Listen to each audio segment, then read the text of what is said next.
नमस्कार। चलिए आज बात करते हैं झारखंड की खो जनजाति की एक बहुत ही खास पारंपरिक शासन व्यवस्था की, जिसे कहते हैं मुंडा मान की शासन व्यवस्था। ये एक काफी अनोखी और पुरानी प्रणाली है, तो आइए इसको थोड़ा और अच्छे से समझते हैं। तो आज हम क्या-क्या देखने वाले हैं? सबसे पहले हम इस सिस्टम की जड़ों को समझेंगे, मतलब ये शुरू कैसे हुआ। फिर हो जनजाति के समाज पर एक नज़र डालेंगे। इसके बाद हम देखेंगे कि इसका पूरा गवर्नेंस स्ट्रक्चर कैसा है, जो बड़े अधिकारी हैं उनके क्या काम है और उनकी मदद कौन करता है। और आखिर में इसकी विरासत और कुछ ज़रूरी शब्दों को भी समझेंगे।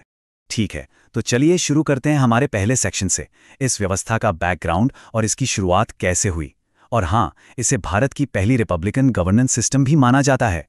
तो देखिए, सबसे पहली और सबसे ज़रूरी बात यह है कि मुंडा मान की शासन व्यवस्था हो जनजाति की अपनी ट्रेडिशनल एडमिनिस्ट्रेटिव प्रणाली है। और ये कोई ऐसी वैसी प्रणाली नहीं है, इसे भारत की पहली गणतांत्रिक शासन व्यवस्था का दर्जा दिया गया है। कमाल की बात है ना?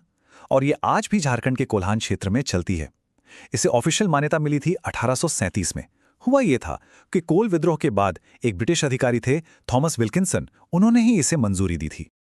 चलिए, अब आगे बढ़ते हैं और इस व्यवस्था के जो दिल हैं, मतलब जो लोग इसे चलाते हैं, हो जनजाति, उनके समाज को थोड़ा करीब से जानते हैं। अच्छा, हो जनजाति की बात करें ना, तो ये झारखंड की चौथी सबसे बड़ी जनजाति है आबादी के हिसाब से, और इनका समाज भी बड़ा दिलचस्प है। पहले पता है ये मातृसत्तात्मक हुआ करता था, लेकिन अब ये पूरी तरह से पितृसत्तात्मक है। पूरा समाज अलग अलग कुलों, जिन्हें गोत्र कहते हैं, उनमें बटा हुआ है। और नियम तो बहुत ही सख्त हैं। जैसे एक ही गोत्र में शादी करना बिल्कुल मना है।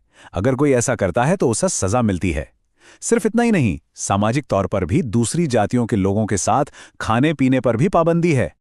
अब इस समाज में सजा का भी एक सिस्टम है।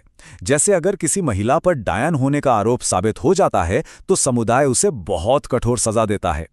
इसी तरह करीबी रिश्तेदारों के बीच यौन संबंध को एक बहुत ही गंभीर अपराध माना जाता है। और हाँ, लिंग के आधार पर भी कुछ पाबंदियां हैं।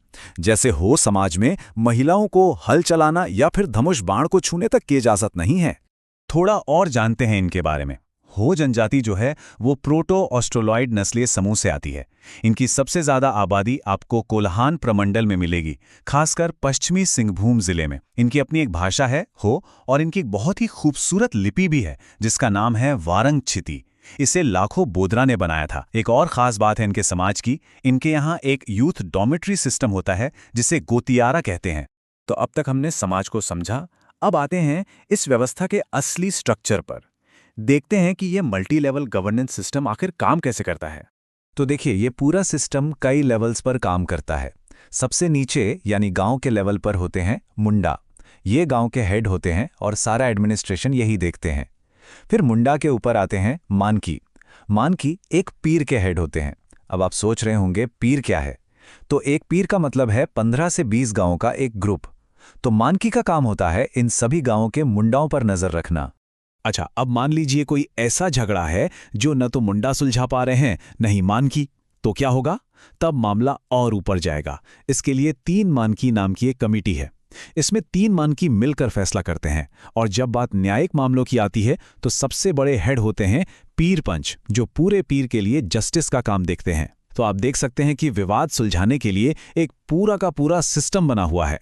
तो अब जब हमें स्ट्रक्चर समझ आ गया है, तो चलिए अब इस सिस्टम के जो सबसे जरूरी अधिकारी हैं, यानी मुंडा और मानकी, उनके काम और उनकी जिम्मेदारियों को थोड़ा और डिटेल में समझते हैं। हाँ, तो एक बहुत जरूरी बात यह है कि मुंडा और मानकी, ये दोनों ही पद वंशानुगत हैं। मतलब ये पीढ़ी दर पीढ़ी आगे बढ़ते हैं। मुंडा का मेन काम है गांव का एडमिनिस्ट्रेशन देखना, न्यायिक फैसले लेना और लगान वसूलना। वहीं मानकी उन मामलों को देखते हैं जो मुंडा से नहीं सुलझ पाते। इसके अलावा उनका काम मुंडाओं से रेवेन्यू कलेक्ट करना भी है, और इस काम में उनकी मदद तहसीलदार करते हैं। अब ये 3 मानकी वाला सिस्टम काम कैसे करता है? सोचिए, कोई ऐसा मामला आ गया जिसे एक अकेला मानकी सॉल्व नहीं कर पा रहा, तब वो केस इस 3 मानकी की कमेटी के पास जाता है। फिर वो तीनों मिलकर फैसला सुनाते हैं। ये सिस्टम इसलिए जरूरी है ताकि फैसला निष्पक्ष हो सके। तो सिर्फ हेड ही नहीं है, इस सिस्टम को चलाने के लिए कई सहायक अधिकारी भी होते हैं जो सब कुछ स्मूथली चले ये पक्का करते हैं। चलिए अब उन पे एक नजर डालते हैं। तो इस सिस्टम को चलाने में जो हेल्प करते हैं उनमें सबसे पहले आते हैं डाकुआ, जो मुंडा के असिस्टेंट होते हैं। फिर हैं दिउरी, जो गांव के धार्मिक हेड हैं। उनकी मदद के लिए होते हैं यात्रा दिउरी। और फिर हैं तहसीलदार, जो रेवेन्यू ऑफिसर होते हैं। डाकुआ के काम को थोड़ा और समझते हैं। उनका काम है मुंडा के आदेशों और फैसलों को गांव वालों तक पहुंचाना, एक तरह से मैसेंजर का काम। मानकी और मुंडा अपनी मदद के लिए 2-3 डाकुआ रख सकते हैं। और इनकी सैलरी? देखिए, ये बड़ा अनोखा है। जो भी सजा के तौर पर जुर्माना वसूला जाता है, उसका आधा हिस्सा डाकुआ को मिलता है ना, एक यूनिक पेमेंट सिस्टम। अब आते हैं धार्मिक मामलों पर।